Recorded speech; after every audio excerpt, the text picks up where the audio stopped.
All right, welcome everyone to this episode of Notes with Jack. This 36. is no, No, 39. no, it's episode 18 of Notes with Jack. My name is Alan Fox, and I am here with the 2002 director of the icon.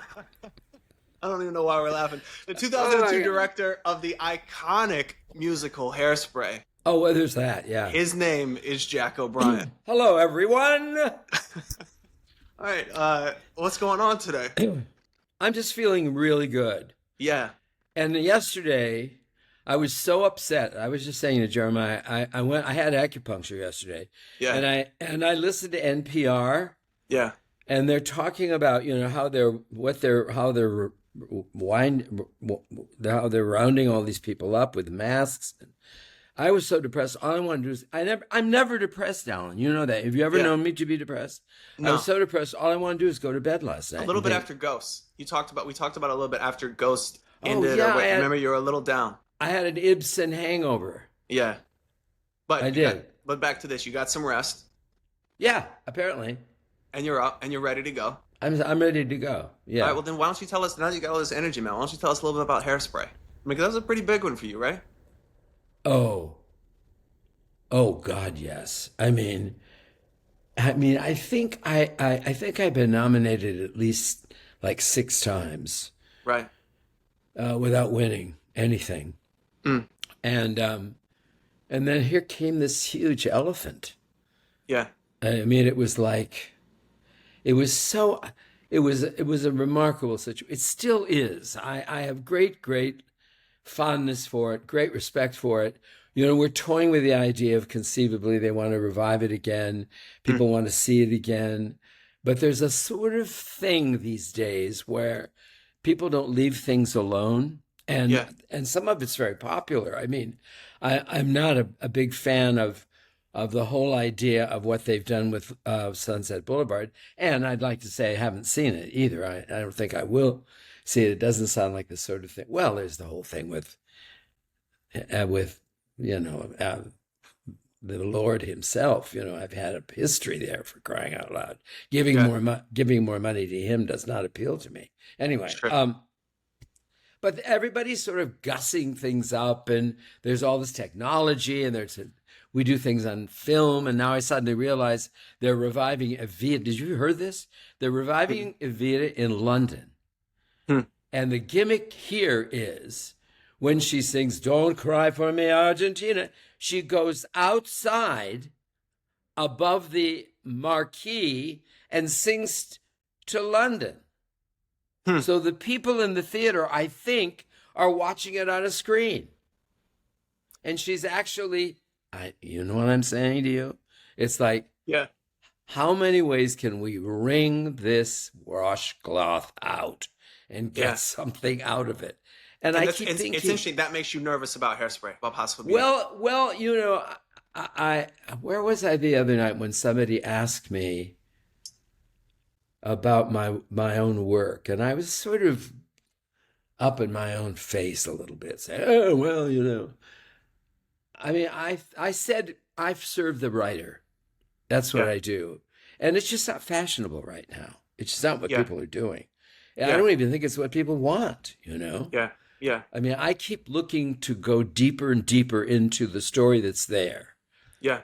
Okay, I'm going to say this, right? I wasn't going to talk about this. Yeah. I'm about to go into rehearsal with Sound of Music, right? Yeah. Well, before you go into that, I just want to set up quickly with Hairspray, right? I don't mean to double back, but I just want to touch on. There's one thing I want to kind of get out a little bit, which is we talked about imaginary friends last episode, right? We did, yeah. Next was Hairspray. Oh, yeah, I see what you mean. And I just want to quickly see what came in. Do you remember how Hairspray came about? Because I know you said you've been nominated for a handful of things. It never really happened. And then Hairspray seems to be, and I know that you actually came in after Rob Marshall had to step away. And I'm just curious to see what kind of dots I can draw, because it's interesting. I read a little bit about how it came together. So from your perspective, how did you doing Hairspray come together? Well, there's a fourth story here. There's a little story here earlier that I'm in San Diego living. Yeah. I'm still working at the Globe. And Jerry Mitchell, my beloved Jerry Mitchell, comes out, and he's got this cassette with these songs that Mark Shaman and Scott Whitman have written Yeah. for Hairspray. Hmm. And there's one of them is the opening. Oh, oh, oh, woke up today. Another, I know that where I've been was on there, the big black anthem. And we're in the kitchen. I remember this so distinctly. They're friends of mine are there, and we play the music. Hmm. And Alan, it was electrifying. I mean, everybody was like, "Oh my God!" It was so Yeah. much fun. It was so much fun. And I knew that Jerry was going to do it. Hmm. I mean, I knew in my heart that Jerry was going to do, because they were old friends, the Yeah. three of them. And I thought it was a great show for Jerry to do. And there was a sort of whimsical, oh, from me, thinking, Hmm. God, wouldn't that be fun? And then it all went to haywire. It went to haywire because Margot, God rest her soul, the wonderful, loopy, divine Margot Lyon, Hmm. and the men, the guys, the cadre of gentlemen that were behind her.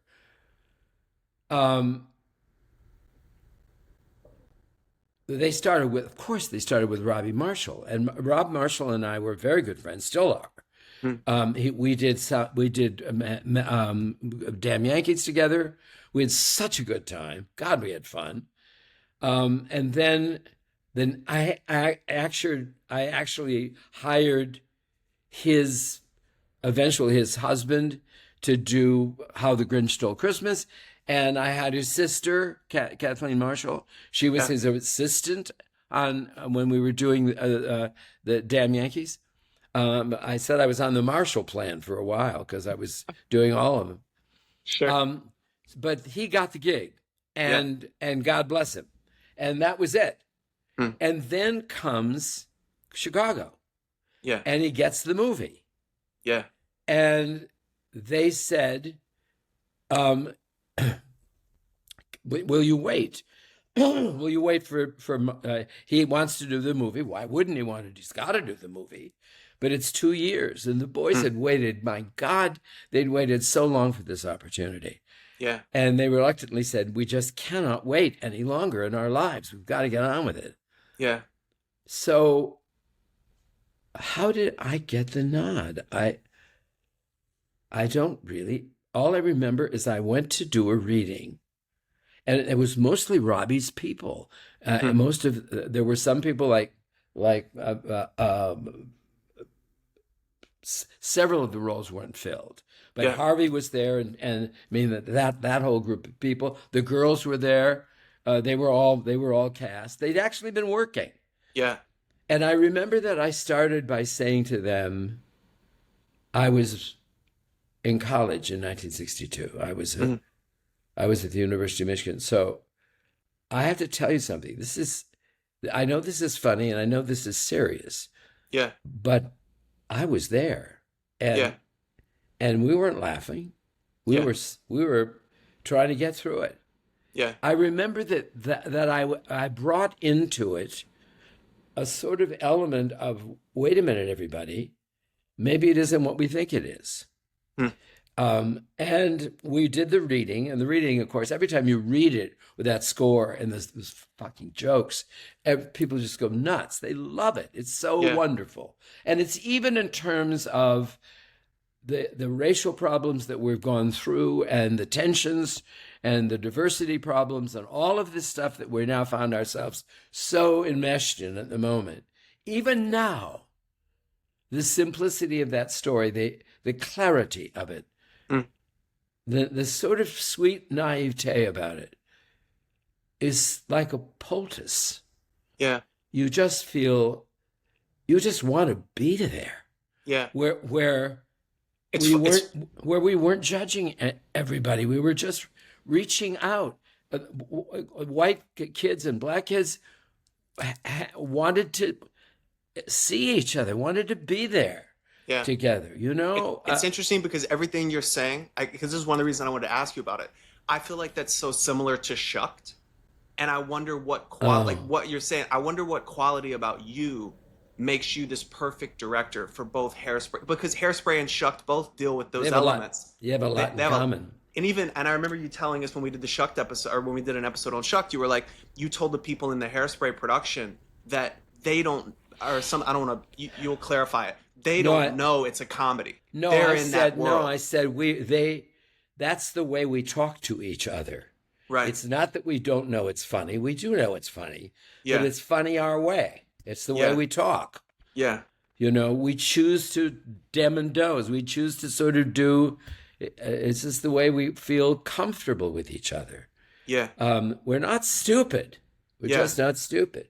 Yeah. And we just, I don't know. It's so interesting. They do have a lot to do with each other, those two shows. I love that. I was going to say I love that I'm not stupid. Like, we're not stupid. Like, what a great note to give for both of those shows. You know what I mean? Because they both live in that space where very easily it could probably go into that. Yeah, I mean, I come from a condescending swamp, you know, where... Yeah, that's what I tell everyone about you. I say, Jack, he's a good guy, but he's from a condescending swamp. Well, what I mean is the Midwest, the sort of boring Midwest, Michigan, flat Michigan, it's easy to make fun of it. Yeah.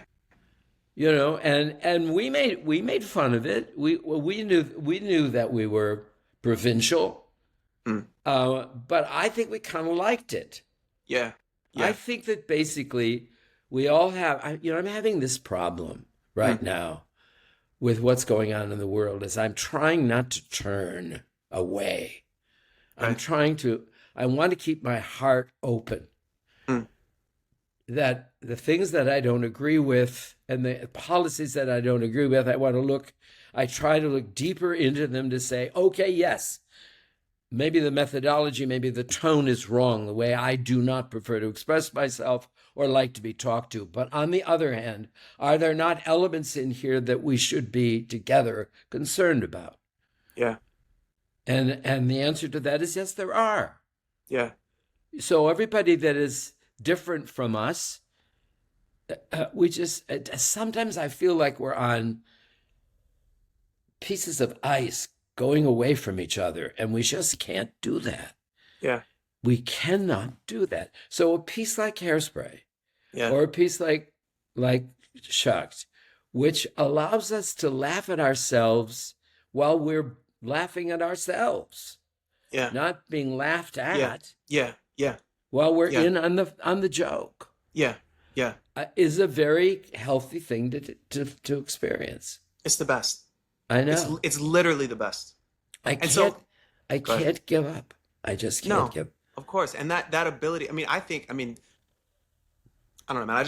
I love everything you said. We could probably stop the podcast there. I love what you just did there. But so then let's go into what you were saying at the top about how you're a little bit, because right now, right, you just compared it to today's climate a little bit. You said, man, a show like Hairspray, hopefully, it's like if art can do anything, right, even if it can just give people a reprieve, then a show like Hairspray or a show like Shucked, one where we're not laughing at, we're trying to laugh with, one would think, oh, interesting, now that must mean it's good for now. But you're saying, I don't know, we don't want to mess with it. And I don't think you're wrong. I'm just curious where that comes from. Well, it comes from the fact that I remember even John Houseman years ago said to me about a revival.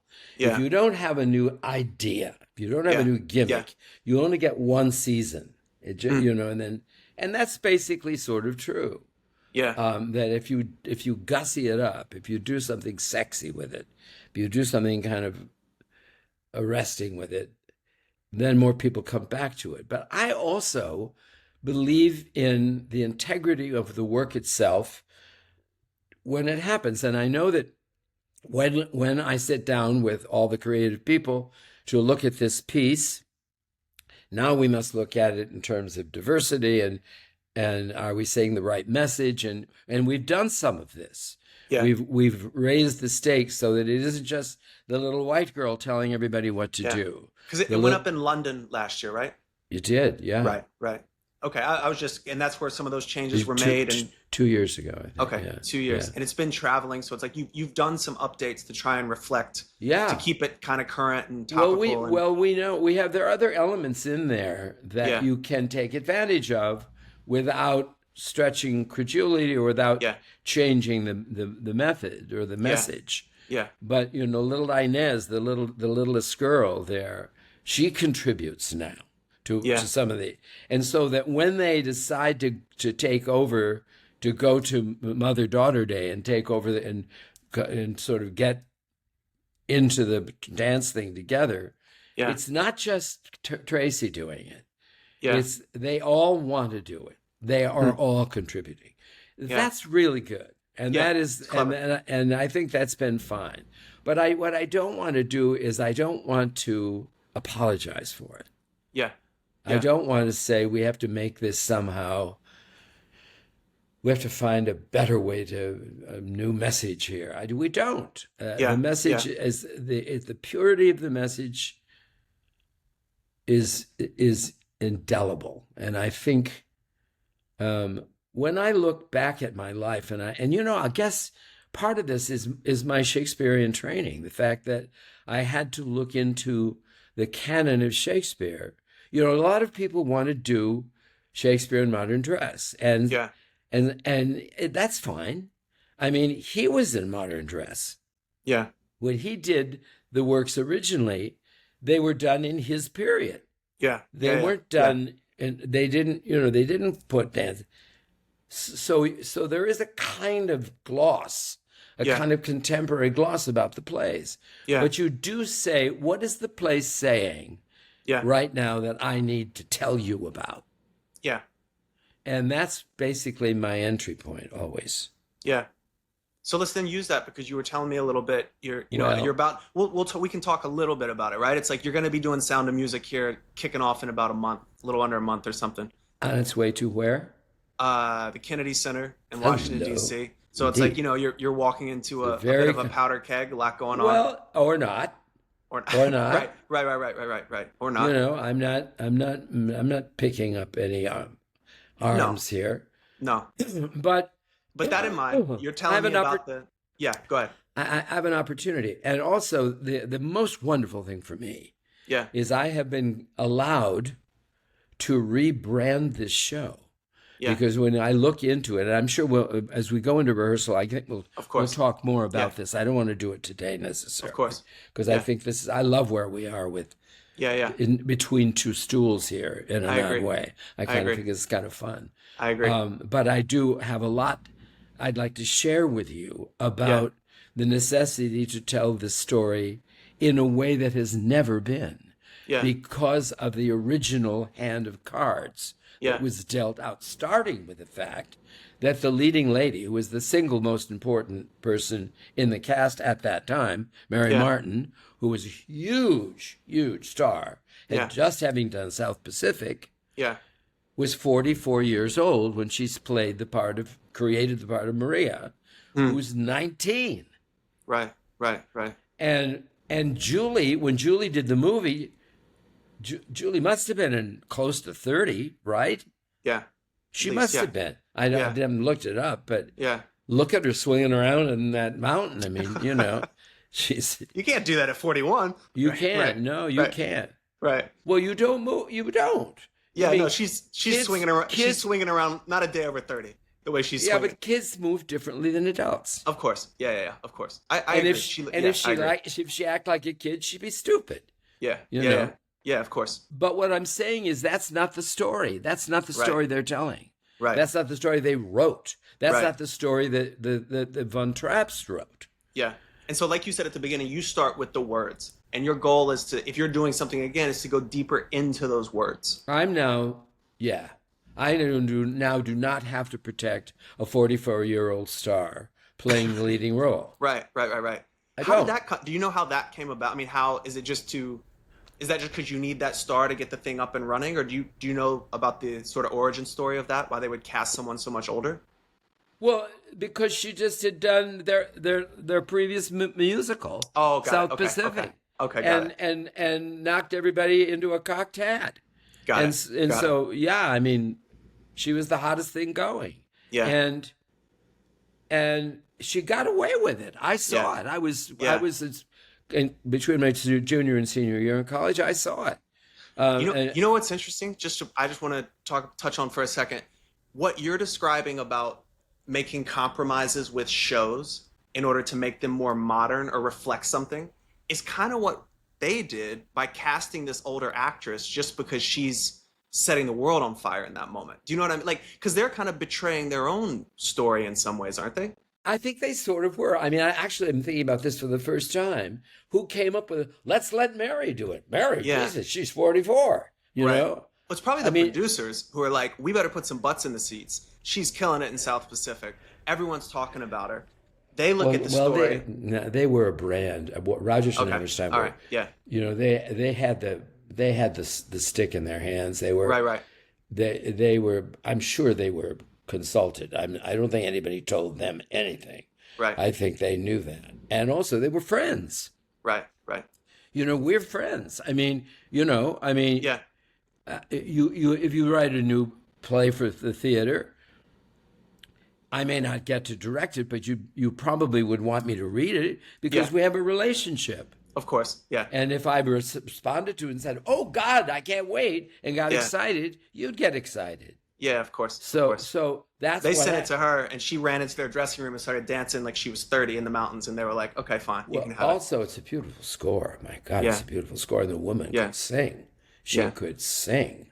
Yeah. We all knew that. My day in the hills. I mean, I'll never forget hearing that pour out in the Luntfontein Theater without amplification. Wow. Yeah. And it was just effortless, you know. Hmm. And then Do a Deer and every, you know. You Yeah. know that's the most popular thing in China is Do a Deer. Is that And right? when we did the show recently Yeah. in China, they asked us if we would add a chorus at the curtain call Yeah. because all the Chinese know that lyric. Huh.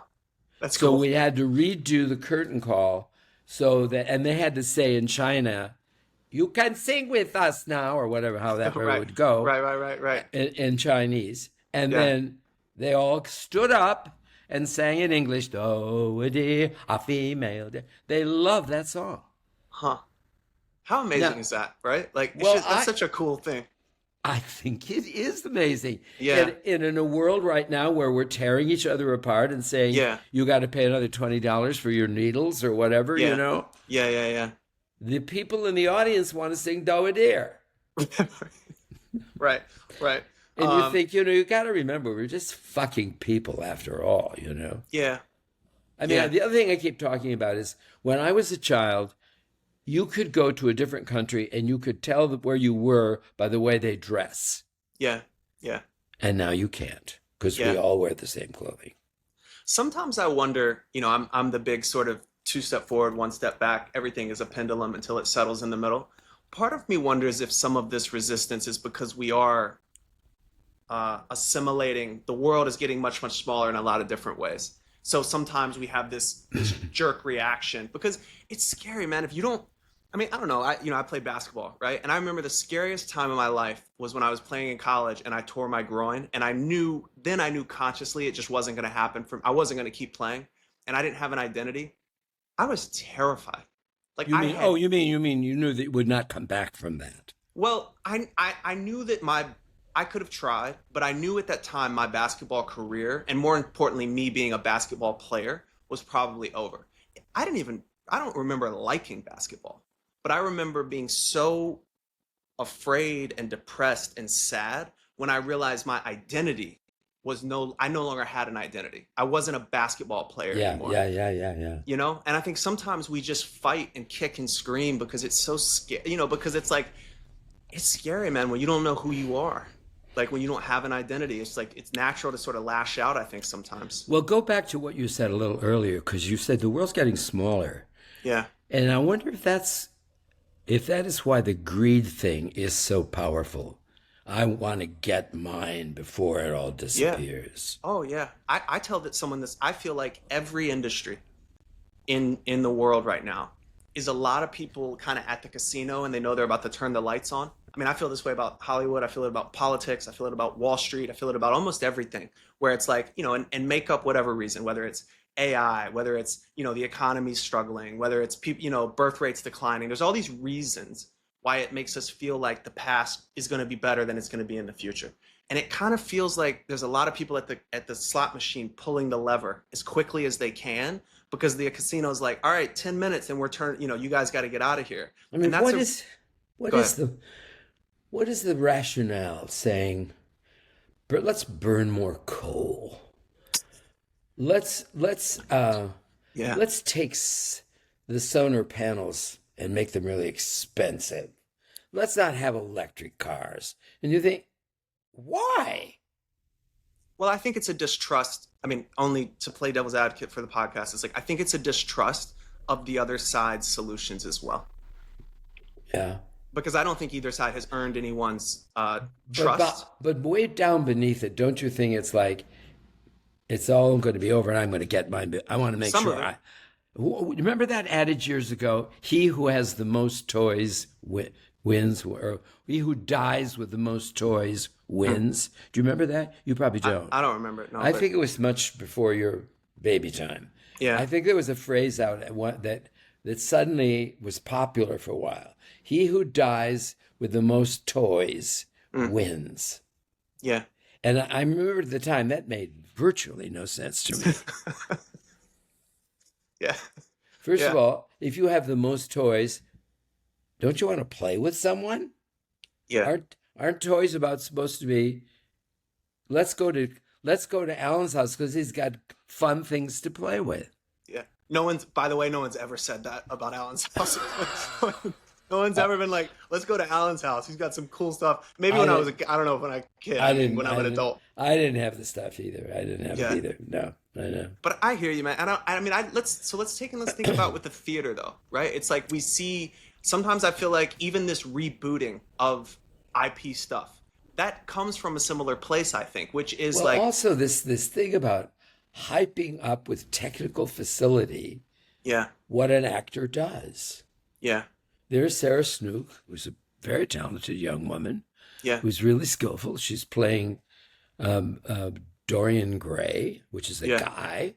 Okay, that's a stretch, but why not? Yeah. And then she's surrounded by people who put new things on her face and wigs and stuff. All these people are helping her, and there's shots, and then she apparently acts with herself. In other words, how many more things can we do here? Yeah. And yet, and let me tell you this really great thing. Yeah. Because Maggie Smith, Joan Plowright died recently. Maggie Smith died. A bunch of them, of the great women in England, have died recently. Yeah. And they asked at Joan Plowright's funeral, they asked if Vanessa Redgrave would do something. They're women of a generation. Yeah. Right. So they go through the whole thing, and the whole service, and at the end, the last thing they do is Vanessa Redgrave gets up. Jeremiah, help me. Who's my actor, my director friend? I've lost the name. The National Theater. Nick Heitner. Thank you, Jack. Jack got it. I love it. Jeremiah's asleep over there in the corner. Oh yeah. We want a shot of you, Jeremiah. We were actually leaning against the wall, just asleep. So we have to find a way to get that in. Made us laugh so hard. Nick Heitner, the former artistic director of the National Theatre of Great Britain, had spoken at Maggie's funeral. Sure. Where there were very few people there. And there were very few people because her sons said, we can't invite anybody to the funeral that mother would hate. And she just liked so many people. There were just a handful of people there. And apparently they had the most wonderful time because they were telling hilarious stories. And they had a wonderful time. Joan Plowright loved Big Party. So she had a huge funeral. And they asked Nick if he would speak at her funeral. And having spoken at Maggie's, he said, quite rightly, it's the same people. I mean, I don't think I can do Right. this. Right. And they understood, and they said, would you introduce someone? Yes, he said he would. So we introduced a speaker. Okay. At the end of the evening, of the event, the last thing, Vanessa Redgrave, 90-something, stands up, and she does the epilogue from The Tempest. Our revels now are ended. You know, this extraordinary speech. And Nick said, it was as if she was at the edge of the grave. She didn't act it. She didn't do anything. She just sort of released it. And in doing so, didn't outshine Joan Playwright. Yeah. Didn't make it about her. Yeah. Yeah. And he thought, oh my God, she's so frail. She's so old. How amazing, how touching. Like watching some old piece of paper uncurl. Yeah. And he's on his way out, and he sees Jolie Richardson, her daughter, and Vanessa sitting on a bench. And they're not friends, right? He's never really worked with her. He was very close to Maggie, but not to Vanessa. He said, I must go over and say hello. She won't probably remember. He went over and he said very gently, Vanessa, it's Nick Heitner. Well, of course, hello, Nick. I remember the last time I saw you. Blah, blah, blah, blah. And she's like vital, and he thought, oh my God, that was a choice. Yeah. Yeah. That rather than in any way interfere with the affection and the respect people felt for Joan Plowright, she backed off and wafted the verse as a kind of benediction. Yeah. That's class. Yeah. Yeah. That doesn't take... There's still a world in which an artist can do that. Yeah. And as long as that's prevalent, that's my jam. Yeah. Yeah. I love that. It makes me think about a quote. Before I say the quote, man, that right there, I think is what we're talking about when it's like wanting to die with the most toys. It's more like you don't need to upstage everyone around you to be valuable. And that sort of dovetails into the quote of one time I was told that you'd be amazed what you can do in life if you don't care who gets the credit. You'll be amazed. You'll be amazed what you can experience. That's beautiful. Yeah. I forget. I don't remember where. That's beautiful. I think my mom told me that, but from someone else, or maybe she came up with it. Let's give her credit. My mom once said, works for me. I love that sentiment, and I've tried to. Anytime I feel the ego monster coming up, I try to always remind myself, like, man, Alan, you'll be amazed what all you can do in life if you don't really care who gets the credit. So cool. That is really beautiful. Yeah. Well, it's not popular right now. No. But even when you know it's not popular, it's trying to understand why, for me at least, it's always trying to understand what's the humanity of the people that need to get that credit. I mean, the sound of truth is inevitable. The sound of truth rings clear.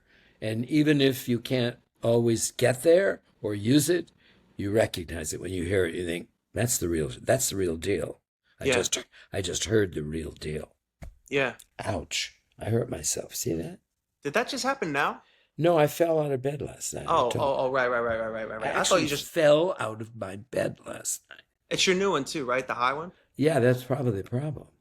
Anyway, I got to think about this. I mean, you know? Right. Yeah. Anyway. But you said, though, we won't get into it because we're running out of time, but you said you had a great idea. So maybe it's like the gift and the curse, right? Sometimes you got to fall out of bed to have a great idea for your next show. Because you were telling me, and we'll get into that in another episode, but you were telling me about something you were going to do by going deeper into the words with the sound of music. So, I don't know, a little scrape on the arm might be worth it. I've got an ending that's going to make everybody think about that piece. Yeah. I cannot wait. I had a vision last night. It was so scary. I had to share it with several people today to say, can I do this? Yeah. And the answer is probably not, but I've got to try. Scary, really scary. Yeah. Isn't that fun? Yeah, man. You want to talk about a good ending? That's a good ending to a podcast. Tune in next week.